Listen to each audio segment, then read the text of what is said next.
DMS ನ್ಯೂಸ್ಗೆ ಸ್ವಾಗತ. ನಾನು ನಜೀರ್ ಚೌರ್ಗಸ್ತಿ. ಗುರು ವೀರಸಿದ್ಧ ಶಿವಯೋಗಿಗಳ 75ನೆಯ ಜಾತ್ರಾ ಮಹೋತ್ಸವದ ಅಂಗವಾಗಿ ಮತ್ತು ಶ್ರೀಯುತ ಮಲ್ಲಿಕಾರ್ಜುನ ಮಹಾಸ್ವಾಮೀಜಿಯವರ 3ನೇ ಪುಣ್ಯತಿಥಿಯ ಅಂಗವಾಗಿ ಈ ಒಂದು ಸತತ 3 ದಿನಗಳವರೆಗೆ ಕಾರ್ಯಕ್ರಮ ಅತಿ ವಿಜೃಂಭಣೆಯಿಂದ ಜರುಗಿತು. ಪ್ರತಿದಿನ ಒಂದೊಂದು ಹೊಸ ಯೋಜನೆಗಳನ್ನು ಹೊಸ ಕಾರ್ಯಕ್ರಮಗಳನ್ನು ಹಮ್ಮಿಕೊಂಡು ಶ್ರೀಮಠದಲ್ಲಿ ಭಕ್ತರ ಉದ್ಧಾರಕ್ಕಾಗಿ ಸತತ ಹಗಲಿರುಳು ಶ್ರಮಿಸುವಂಥ ಶ್ರೀಗಳು ಯಾರಾದರೂ ಇದ್ದರೆ ನಮ್ಮ ವಡವಡಿಗೆ ನಂದಿ ಮಠದ ಶ್ರೀಗಳು ಅಂತ ನಾನು ಹೇಳ್ಬೋದು. ಯಾಕಂದರೆ ನೊಂದ ಮನಸ್ಸುಗಳಿಗೆ ಬೆಂದ ಮನಸ್ಸುಗಳಿಗೆ ಇಲ್ಲಿ ಸತತ ಆಶೀರ್ವಾದ ಇದ್ದೇ ಇರುತ್ತದೆ.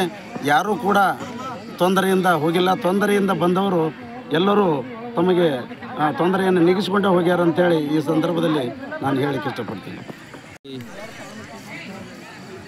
ಈ 75ನೇ ಜಾತ್ರಾ ಮಹೋತ್ಸವದ ಅಂಗವಾಗಿ ಮತ್ತು ಹಾಗೂ 3ನೇ ಮಲ್ಲಿಕಾರ್ಜುನ ಮಹಾಸ್ವಾಮಿಗಳ 3ನೇ ಪುಣ್ಯತಿಥಿ ಅಂಗವಾಗಿ ಈಗಿರುವಂಥ ಸ್ವಾಮೀಜಿಗಳು ವೀರಸಿದ್ಧ ಶಿವಯೋಗಿಗಳ ಒಂದು ಒಳ್ಳೆಯ ವಿಜೃಂಭಣೆಯಿಂದ ಭಾಳ ಚಾಚು ತಪ್ಪದೆ ಈ ಒಂದು ಜಾತ್ರೆ ಎಲ್ಲ ವರ್ಷಕ್ಕಿಂತ ಹೆಚ್ಚಿನ ಜನ ಬಂದು ಈ ಜಾತ್ರೆಯಲ್ಲಿ ವಿವಿಧ ಕಾರ್ಯಕ್ರಮ ಮಾಡಿ 3 ದಿನ ಸತತವಾಗಿ ವಿಜೃಂಭಣೆಯನ್ನು ಮಾಡಿ 22 ದಿನಗಳ ಕಾಲಾಂತರ ಪುರಾಣದಲ್ಲಿ ಪ್ರತಿದಿನಾಲೂ ಪ್ರಸಾದನಿಟ್ಟು ಕಡೆಯ ದಿನ ಎಲ್ಲ ಒಂದು ದೊಡ್ಡ ಎಲ್ಲ ಒಂದು ಜೋಗತಿಯರ ಕಾರ್ಯಕ್ರಮ ಮತ್ತು ನಮ್ಮ ನಂದಿ ಕೋಲುಗಳು ಮತ್ತು ನಮ್ಮ ಈ ಚಬ್ನೂರಿನ ಡೊಳ್ಳಿನ ಕಾರ್ಯಕ್ರಮ ವಿವಿಧ ಹಲವಾರು ಕಾರ್ಯಕ್ರಮಗಳು ಮಾಡಿ ಈ ಒಂದು ಜಾತ್ರೆ ಭಾಳ ವಿಜೃಂಭಣೆಯಿಂದ ಮಾಡಿ ಎಲ್ಲರಿಗೆ ಒಂದು ಮೆಚ್ಚುವಂಥ ಕಾರ್ಯಕ್ರಮ ನಮ್ಮ ಈಗಿರುವಂಥ ಶ್ರೀಗಳು ವೀರಸಿದ್ಧ ಶಿವಯೋಗಿಗಳು ಈ ಕಾರ್ಯಕ್ರಮ ಮಾಡೋದಕ್ಕೆ ಎಲ್ಲ ತುಂಬ ಸಂತೋಷವಾದ ವಿಷಯ ಅಂತ ನಾನು ಹೇಳಕ್ಕೆ ಮುಗಿಸುತ್ತೇನೆ.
ನೋಡ್ರಿ